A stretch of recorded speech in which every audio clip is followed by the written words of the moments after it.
Good afternoon. This is Dr. Craig Stern of Pharma Pharmaceutical Consultants and ProData Analytics. I'm delighted to have another opportunity to talk to you today. Excuse the informality, we're set up before I leave again. But our team is all excited about the release of our latest in our J-code calculator, which is a fee schedule pricing tool, NDC crosswalk for all the different J-codes.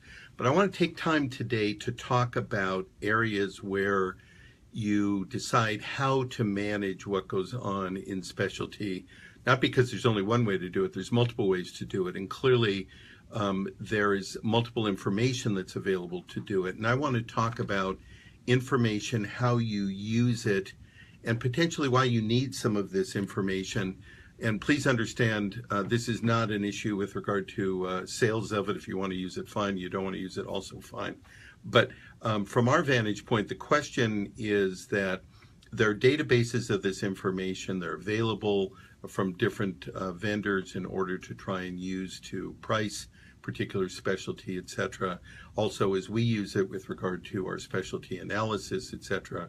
But I want to talk about how you use it. And so what I'm going to do today, different from what I've done in the past, is I'm going to change to my computer screen so that you can see some of the information. And I'm not as concerned about the format, but I am concerned about what the information is, how do you use it, what are some of the problems with it that people have, and how do you address those? So we're going to do that, and we'll talk about that for the next several minutes. Okay, let me talk about the screen. I've used a particular drug only as an example. I'm not trying to promote anything. I don't really care. The bottom line here is that when you have HCPCS codes, and the J codes are obviously specific to drugs, but there's also CPT codes, and then among the J codes there's multiple codes of A codes, B codes, C codes, Q codes, J codes, S codes, etc., as well as of course C codes that are used for cancer chemotherapy, and maybe short term. They could be used for a short term, a month or two, or they could be used for years depending on what goes on. The real issue that we have to address with specialty, at least in my mind, first of all, is how do you decide whether you're going to approve it or you're not going to approve it? And fundamentally, the question is, are you going to approve it for the right reasons, or are you going to deny it because of cost or others? So our real question, first of all, is what are the right reasons that you use in order to do it? Well, the first issue, of course, is whether the drug is FDA approved. So we need to know what kind of coding that we're using in order to address what the different codes are. So the first thing, of course, in all benefits is to decide what kind of coding is available and to address that with how we do it. And I think I've timed out here, so let me take one so we can address this.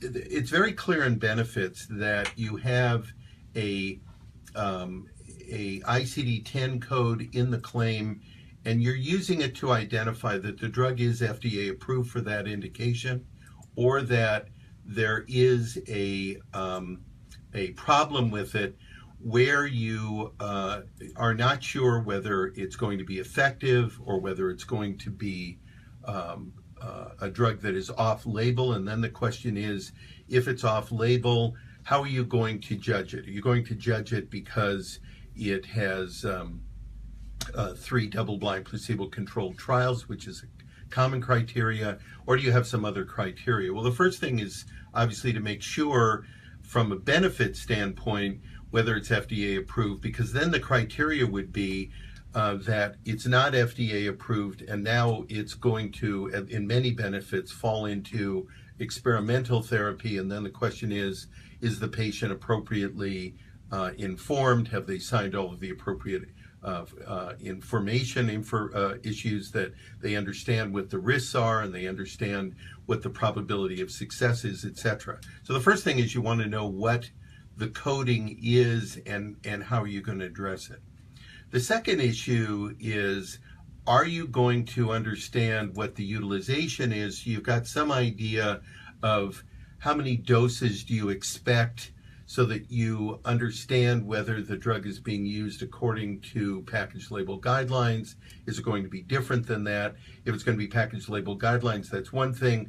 If it's outside of that, then the question is what kind of conditions are being used that would drive it to be outside of it. And that may also be an area where it's either denied or there are some special circumstances to deal with it. The other issue that you want is that perhaps the FDA has established alerts for the drug, and clearly you want to know whether there are problems, for example, in dosing, in erythropoietin and epoetin, those kind of things. There are guidelines. You want to know whether there have been alerts. Those alerts may have to deal with potential dosing problems or high-risk problems, and you need to make sure that this has been taken care of, or that you've informed the provider about the particular problem. And when the drug is being used, if in fact there are particular genetic testing, genomic testing has to be involved, you want to make sure that if it's necessary, that they have done that particular genomic testing, because that would either lead you to the understanding that this patient has a very high probability of getting a positive response, or a very low probability that they will have a response, as well as there may be a particular genetic risk that have to deal with drug interactions or adverse drug effects for which they have a high probability of doing it. Those kind of things are what you do in order to try and understand whether the drug is going to be useful and how it's going to be used for the particular problem. The other issue, of course, is pricing. And we're dealing with something that is very common and clearly has a lot of issues to it.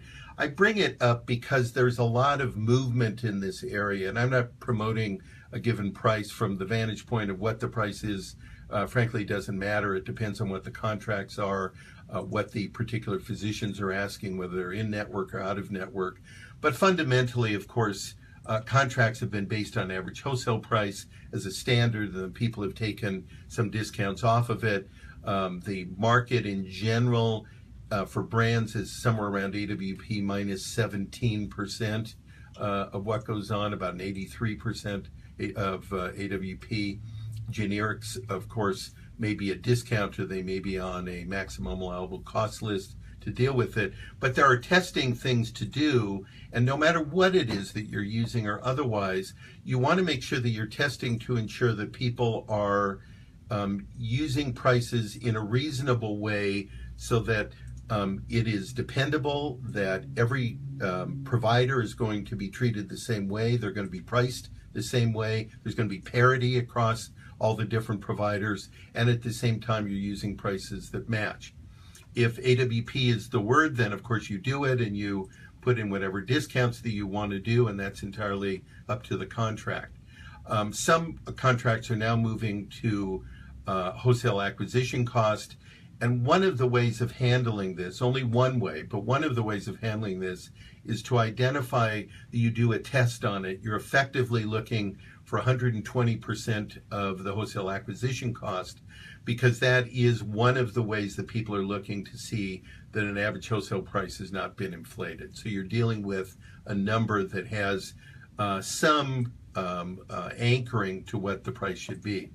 In addition, if it's Medicare, Medicare Part B especially, you have the ASP price that's published as ASP plus 6, which is Medicare reimbursement, as well as if there is no ASP price, then Medicare is frequently, and so are the Medicaid programs, are frequently using WAC or wholesale acquisition cost plus 6% to do it. My point about all of this is not to get drowning in all the pricing, but rather to understand that there is a legitimate way to handle this with parity in doing it. And no matter what tool you use or how you do it, one has to have the options that are necessary so that you can apply the appropriate fees. Clearly, there are some state fee schedules for it.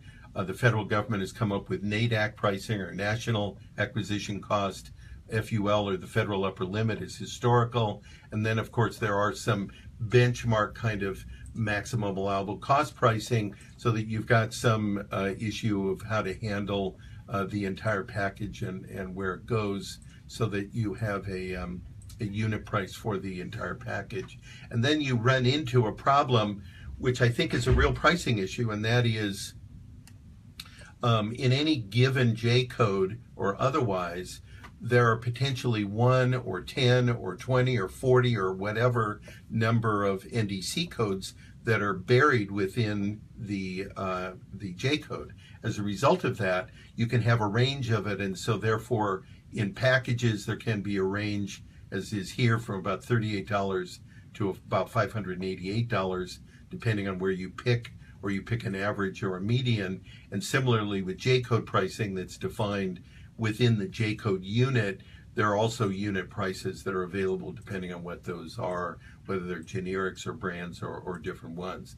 I bring all of this up because when we're dealing with specialty drugs, just as importantly as you do with standard drugs, the pricing is extreme and the costs are extreme.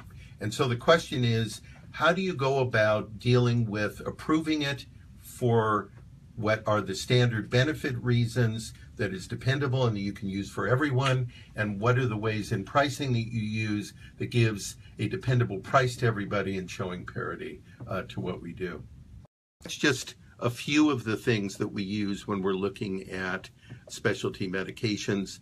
In our experience, there's probably 40% of the overall total spend in specialty that is spent inappropriately because they're using the wrong diagnosis, the wrong quantity, the wrong dose, etc. for these given drugs. So it's not a trivial issue.